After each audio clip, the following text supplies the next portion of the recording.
Assalamualaikum warahmatullahi wabarakatuh. Selamat pagi teman-teman semua.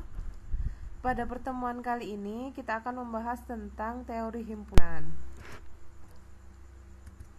Pernahkah kalian belanja di suatu supermarket? Apakah kalian pernah mengamati bagaimana mereka menata produk-produknya? Botol-botol dikelompokkan dengan botol, kemudian yang bungkus plastik dikelompokkan dengan plastik, kemudian yang cup-cup, yang pakai cup dikelompokkan dengan cup. Nah, itu merupakan salah satu cara untuk menata produk-produk di supermarket. Nah, kemudian di teknik grafika di sini di kita ada banyak sekali mesin.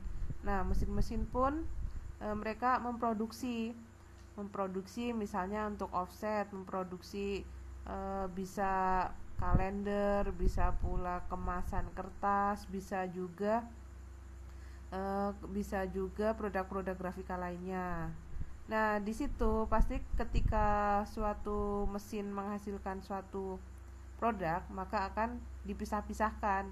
Yang ini produk jenis kertas, yang ini produk jenis karton, kemudian yang ini mesin yang menghasilkan untuk mencetak kertas koran, kemudian untuk mesin kemasan saset, kemasan botol. Nah, itu semuanya diperlukan pengelompokan. Nah, di dalam matematika, pengelompokan suatu benda berdasarkan kriteria tertentu itu dinamakan dengan himpunan atau set. Jadi kita sebenarnya sudah mempraktekkan bagaimana cara mengelompokkan sesuatu, menghimpun sesuatu, begitu. Kemudian untuk himpunan atau set merupakan kumpulan objek-objek yang memiliki syarat tertentu dan jelas. Contoh seperti contoh tadi. Nah, hasil kemasan kertas dikelompokkan dengan kertas, kemasan botol dengan kemasan botol, dan lain-lain. Nah, objeknya dapat berupa bilangan, bisa berupa manusia, hewan, tumbuhan, dan sebagainya. Nah, anggota dari himpunan tersebut dinamakan dengan anggota atau elemen dari himpunan. Nah, kemudian untuk menyatakan suatu himpunan harus jelas bagaimana anggotanya, bagaimana beda antara himpunan yang satu dengan himpunan yang lain. Nah, himpunannya harus terdefinisi dengan baik atau well defined set. Kemudian cara menuliskan himpunan yang pertama adalah dengan cara tabulasi. Nah, cara ini merupakan cara menyatakan suatu himpunan dengan menuliskan secara langsung anggotanya satu persatu. Nah, biasanya dipisahkan dengan tanda koma. Contohnya himpunan bilangan cacah, yaitu mulai dari 0, 1, 2, 3, 4, dan sebagainya. Kemudian himpunan B, dia terdiri dari 0, 1, 4, 9, 16, dan sebagainya sampai 100. Kemudian ada ada himpunan C terdiri dari warna merah, jingga, kuning, hijau, biru. Nah, itu contoh cara menyatakan himpunan dengan cara tabulasi, yaitu dituliskan secara langsung anggotanya. Kemudian yang kedua yaitu dengan cara pencirian atau dengan cara deskripsif. Cara ini juga disebut dengan metode rule method atau metode aturan, atau disebut juga metode pembentuk himpunan. Nah, dalam metode ini anggota dari suatu himpunan tidak disebutkan, tetapi penyajian anggota himpunannya dilakukan dengan mendefinisikan suatu aturan atau rumusan yang merupakan bagian-bagian dari anggota himpunan. Nah, contoh himpunan bilangan cacah yang lebih dari 1 dan kurang dari 8. Nah, itu cara menyatakan himpunan secara deskriptif. Himpunan A merupakan himpunan bilangan cacah yang lebih dari 1 dan kurang dari 8. Nah, bagaimana jika dinyatakan dengan tabulasi? Bilangan cacah yang lebih dari 1 adalah mulai dari 2, 3, 4, 5, 6, dan seterusnya. Tetapi karena kurang dari 8 berarti cuma sampai 7. Kemudian Bisa juga dinyatakan dengan himpunan yang anggotanya X. Nah, itu yang terakhir, himpunan yang anggotanya X di mana X lebih dari 1 dan X kurang dari 8, di mana X adalah bilangan cacah. Nah, ini juga contoh deskriptif. Nah, dengan menyatakan dengan aturan tertentu, yaitu lebih dari 1 dan kurang dari 8, kemudian X-nya anggota bilangan cacah. Itu cara yang kedua dengan cara deskriptif. Kemudian ada cara nomor 3, yaitu dengan menuliskan simbol-simbol baku. Nah, beberapa himpunan biasanya sudah digunakan secara umum. Jadi ketika kita menyatakan suatu himpunan dengan anggota bilangan n, nah itu bilangan n merupakan bilangan asli. Nah, itu sudah suatu kesepakatan, sudah dipakai banyak orang. Nah, contoh-contoh dengan simbol baku yaitu n itu untuk himpunan bilangan asli, yaitu bilangan yang dari 1, 2, 3 dan seterusnya. Kemudian P, bilangan bulat positif. Kemudian Z, himpunan bilangan bulat. Nah, itu bilangan bulat itu bisa positif, bisa juga negatif, bisa juga 0. Kemudian Q, himpunan bilangan rasional. R, himpunan bilangan real. Kemudian C untuk himpunan bilangan kompleks. Nah, itu cara menyatakan himpunan dengan menggunakan simbol-simbol baku. Nah, untuk jenis-jenis bilangannya nanti akan kita pelajari lebih rinci. Kita belajar cara menyatakan himpunan terlebih dahulu. Kemudian yang keempat yaitu cara menyatakan himpunan dengan diagram Venn, yaitu seperti pada gambar di bawah. Nah, ada suatu semesta. Nah, semesta merupakan anggota himpunannya, anggota totalnya ada 0 sampai 10. Kemudian ada bilangan himpunan A terdiri dari 1, 2, 5, kemudian B 3, 4, 7, 8. Nah, karena A dan B merupakan himpunan terpisah, nggak ada anggota yang sama, maka mereka terpisah, A sendiri, B sendiri. Kemudian sisanya yang masih berada di dalam semesta atau masih di dalam S adalah 6, 9, 10 dan 0. Nah, itu contoh dari diagram Venn. Kemudian relasi antar himpunan atau hubungan dari himpunan satu dengan himpunan yang lain. Nah, yang pertama relasi antar himpunan, itu himpunan yang sama, yaitu dua buah himpunan dinyatakan himpunan yang sama jika anggota A sama dengan anggota B dan setiap anggota B merupakan anggota A juga. Jadi anggotanya sama antara A dan B. Contoh, himpunan A terdiri dari 0, 1, 2, 3 sampai 8. Kemudian himpunan B adalah himpunan yang terdiri dari X di mana X kurang dari 9 dan X adalah bilangan cacah. Maka jika ditulis dengan cara tabulasi, himpunan anggota dari B adalah 0, 1, 2, 3, 4, 5, 6, 7, 8 karena bilangan cacah kurang dari 9. Nah, anggota dari himpunan B sama dengan anggota himpunan A. Dengan demikian himpunan A dan merupakan himpunan yang sama. Kemudian yang kedua adalah himpunan bagian. Nah, suatu himpunan dinyatakan merupakan bagian dari himpunan yang lain jika anggota dari himpunan A merupakan bagian dari anggota dari himpunan B. Nah, contoh himpunan bagian ABC merupakan bagian dari ABCD. Kemudian 2, 4, 6, 8 merupakan bagian dari 0, 2, 4, 6, 8, 10, 12 dan seterusnya. Nah, bisa juga ditulis A bagian dari B atau B merupakan B termasuk A termasuk di dalam B atau B merupakan anggota A, superset. Nah, B superset dari A.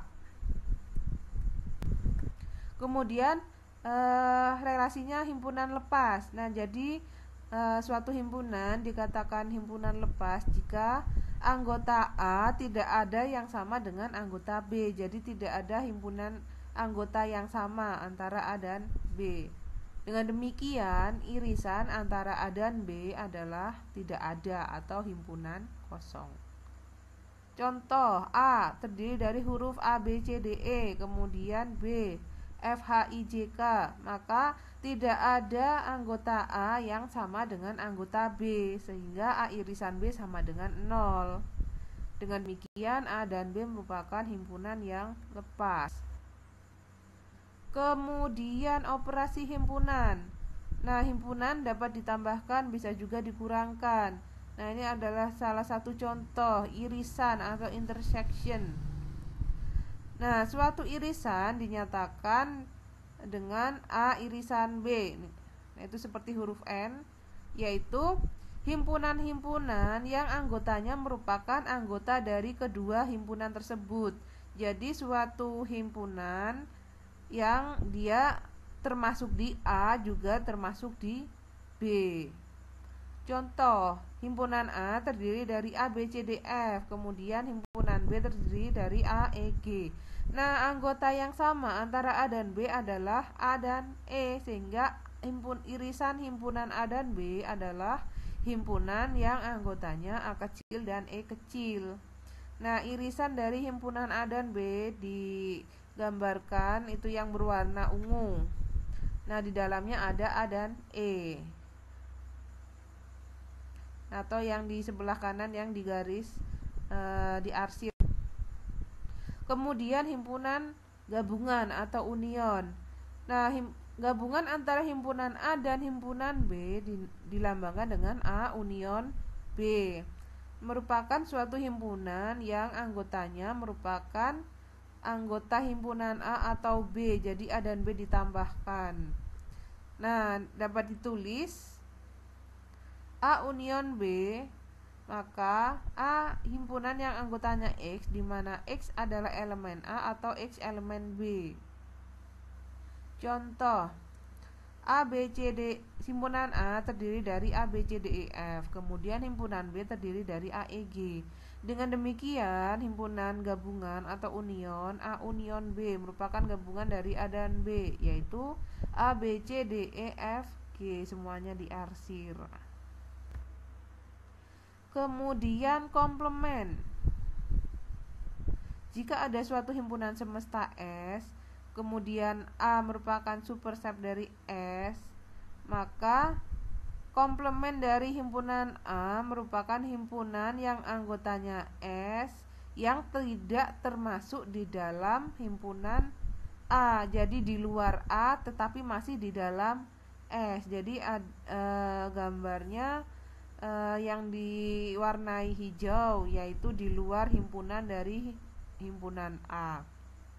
Contoh, suatu himpunan terdiri dari 0 sampai 10. Kemudian suatu himpunan B 13579. Dengan demikian, komplement dari himpunan B adalah himpunan yang anggotanya S tetapi bukan anggota B, di luar B, yaitu 0, 2, 4, 6, 8, dan 10. Kemudian selisih himpunan. Suatu himpunan selisih dari A dan B dilambangkan dengan A dikurangi B merupakan himpunan yang anggotanya merupakan anggota dari himpunan A tetapi bukan merupakan anggota dari himpunan B. Jadi bukan B tetapi masih A. Contoh, himpunan A, A, B, C, D, E, F. Kemudian himpunan B, A, E, G. Dengan demikian A dikurangi B, ada yang double, ada yang sama anggotanya yaitu A dan E, sehingga A dan E tidak masuk dalam A dikurangi B, sehingga selisih himpunan A dan B adalah B, C, D, F.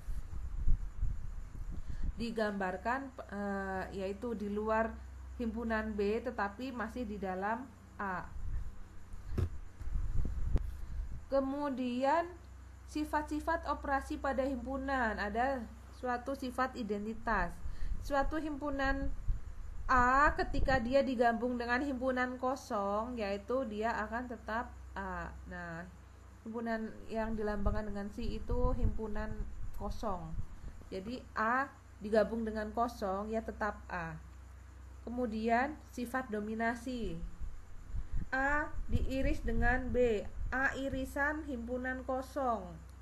Dengan demikian nggak ada Tidak ada irisan antara A dan kosong, yaitu himpunan kosong. Kemudian sifat komplement. Nah, A union komplement dari A adalah S. Nah, jadi gabungan antara himpunan A dan himpunan yang bukan A, yaitu adalah himpunan semesta. Kemudian sifat idempoten, yaitu ketika A digabung dengan A, ya tetap A. Kemudian sifat penyerapan. Suatu himpunan A digabung dengan A irisan B, maka akan menjadi himpunan bilangan A. Karena A irisan B itu berada di dalam A digabung dengan A juga, sehingga hasilnya tetap A. Kemudian yang kedua adalah sifat komutatif. Jadi gabungan antara himpunan A dan B, A union B sama dengan himpunan gabungan dari B digabung dengan A.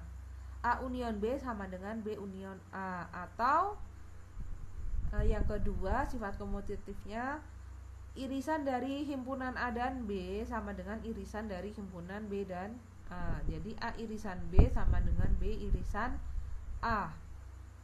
Kemudian yang ketujuh, sifat asosiatif atau sifat dibalik. A digabung dengan B gabungan C sama dengan A digabung dengan B terlebih dahulu, kemudian baru digabung dengan C. Begitu pula pada irisan. Irisan antara A dan irisan B dan C sama dengan irisan A dan B kemudian diiris lagi dengan irisan C. Kemudian sifat distributif. A digabung dengan B irisan C sama dengan A digabung dengan B, kemudian diiris dengan A gabungan dari A dan C. Kemudian A diiris dengan B gabungan C sama dengan A diiris dengan B, kemudian digabung dengan A diiris dengan C. Ini itu sifat distributif. Kemudian sifat De Morgan. Nah, A digabung dengan B, A union B, kemudian dikomplementkan sama dengan komplement dari A diiris dengan komplement dari B. Atau A irisan B kemudian dikomplementkan sama dengan komplement dari A digabung dengan komplement dari B. Kemudian sifat komplement yang kedua, komplement dari himpunan kosong adalah semesta. Kemudian komplement dari himpunan semesta adalah himpunan kosong. Kemudian berikut soal-soal latihan bisa kalian kerjakan secara mandiri, secara individu ya, dikerjakan sendiri-sendiri, ditulis tangan. Kalian boleh diskusi dengan teman, boleh diskusi kelompok. Nah, kemudian ini waktunya seminggu, jadi untuk minggu depan. Kemudian berikut soal selanjutnya.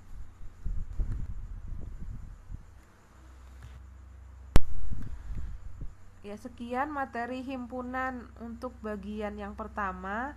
Nanti akan ada lagi himpunan yang bagian kedua, akan Ibu upload selanjutnya. Sekian dari Ibu, kurang lebihnya mohon maaf. Assalamualaikum warahmatullahi wabarakatuh.